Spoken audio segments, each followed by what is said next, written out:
Hello friends, स्वागत है आपका हमारे चैनल पूनम चिट चैट में। और कैसे हैं आप सब? उम्मीद है आप सब अच्छे होंगे।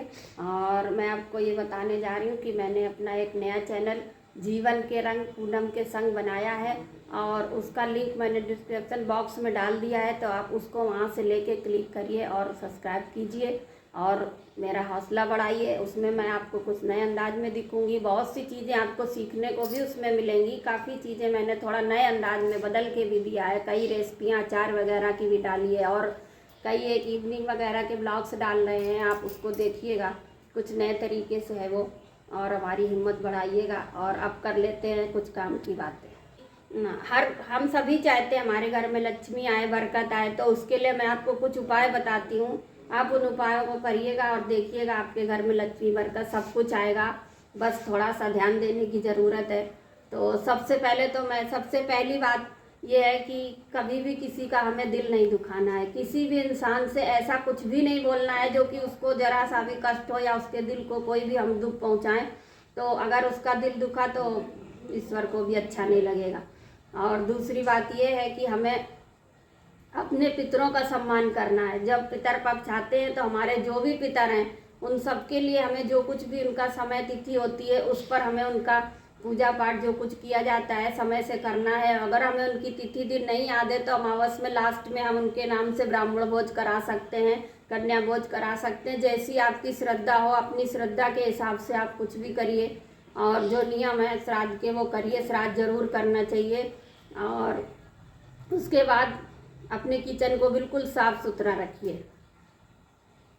किचन को बिल्कुल साफ सुथरा और क्लीन करके सोइए। रात के टाइम जूठे बर्तन नहीं होने चाहिए किचन में बिल्कुल भी, क्योंकि ये सही नहीं होता है। और बिल्कुल साफ बर्तन आप रात में किचन बिल्कुल क्लीन करिए अपना। और अगर कभी आप नहीं भी कर पाए तो कोई बात नहीं, आप उन्हें खंगाल के उनमें पानी भर दीजिए या मैट वगैरह आती हो तो पानी भर दीजिए। उन बर्तनों में जूठा नहीं लगा होना चाहिए, तो इससे भी हमारी बरकत जाती है किचन की। और अच्छे से अपनी किचन को पॉजिटिव एनर्जी से हमें भरना चाहिए और अच्छे से जो है कभी भी जूठा नहीं करना चाहिए। हमें अगर कुछ चखना है, नमक शक्कर वगैरह कुछ भी किसी भी चीज़ में, तो उसको थोड़ा सा एक कटोरी में ला के हम किचन से बाहर उसको टेस्ट करिए। किचन जूठा नहीं करना चाहिए। कि माता अन्नपूर्णा की रसोई बोली गई, सीता रसोई बोली गई, तो इसलिए हमें अपने किचन को बहुत ही साफ सुथरा और अच्छे से रखना है।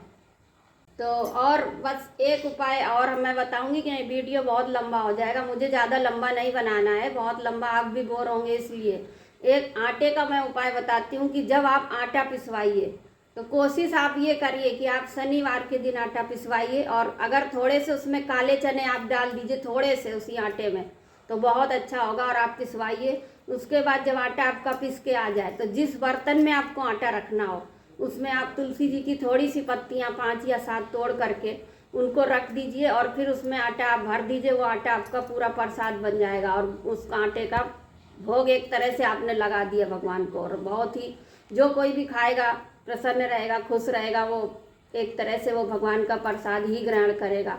और पहली रोटी गाय को देना ना भूलिए। जो भी कुछ आप बनाइए उस पर चाहे मीठा रखिए या कुछ भी आप रखिए, गाय को ज़रूर रोटी खिलाइए और लास्ट वाली कुत्ते को खिलाइए। ऐसे ही थोड़े थोड़े कुछ उपाय करके आप अपने जीवन को सुखी बना सकते हैं। और अब हम फिर आपसे मिलेंगे अपने नए चैनल में। आप हमसे मिलिए और जीवन के रंग पूनम के संग में कुछ नए अंदाज में मिलिए हमसे। और उसका लिंक डिस्क्रिप्शन बॉक्स में मैंने डाला है, आप उससे क्लिक करके देखिएगा और मिलिए मुझसे। और सब्सक्राइब करके कमेंट्स करके मेरा हौसला जैसे आपने इसमें बढ़ाया है उसमें भी बढ़ाइए।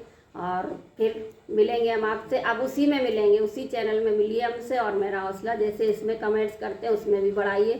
और आप सब खुश रहिए, प्रसन्न रहिए। Bye bye, take care.